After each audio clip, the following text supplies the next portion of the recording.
Tinuldukan na ni Executive Secretary Lucas Bersamin ang mga balita na isa siya sa mga namumurong maalis sa pwesto sa tinaguriang bold reset ni PBBM. Ilang dahilan naman ang nakikita ng isang Duterte alay sa balasahan sa pamahalaan.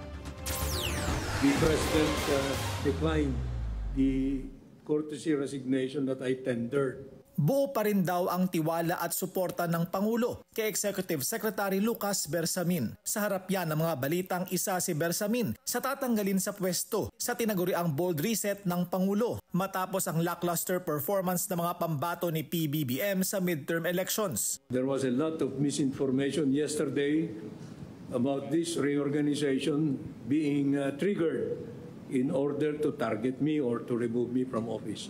Ilang pangalan ang lumutang para umano'y palitan si Bersamin. Ayon sa ulat ng Politico.com, kabilang dito sina Paquito Jojo Ochoa na naging ES ni Pinoy. Matagal nang kakilala ni Ochoa si First Lady Lisa Araneta Marcos na magkasamang itinatagang law firm nila na Marcos, Ochoa, Serapio and Tan o Most. Ayon pa sa Politico.com, posible ring ipalit pansamantala kay Bersamin si Transport Secretary Vince Dizon in an acting capacity habang hawak din ang DOTR. Maaari ring ireserba ang pwesto kay dating Interior Secretary Benher Abalos habang hinihintay mapaso ang 1-year ban sa pag-appoint ng mga natalong kandidato sa halalan. Kung hindi, maaari ring ilagay bilang ES si John Vic Remulla mula sa DILG. Ayon sa Politico.com, target ng cabinet revamp si Bersamin dahil sa umano'y katiwalian at mismanagement sa kanyang tanggapan. Kabilang ang questionable umano mga appointee, dahilan para ma-question ang kanyang leadership. Para kay dating Chief Presidential Legal Counsel Salvador Panelo, maaaring may kinalaman ang cabinet shakeup sa pagkatalo ng mga sinuportahang kandidato ni PBBM sa midterm elections sa kanyang bumabang popularidad at utos na ipaaresto si FPRRD. Tingin ko parang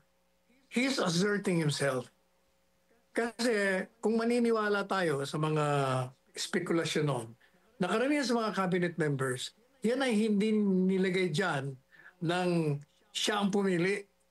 Merong ibang pumili dyan. At sinasabi nila ngayon, usap-usapan, nawawala yung patron.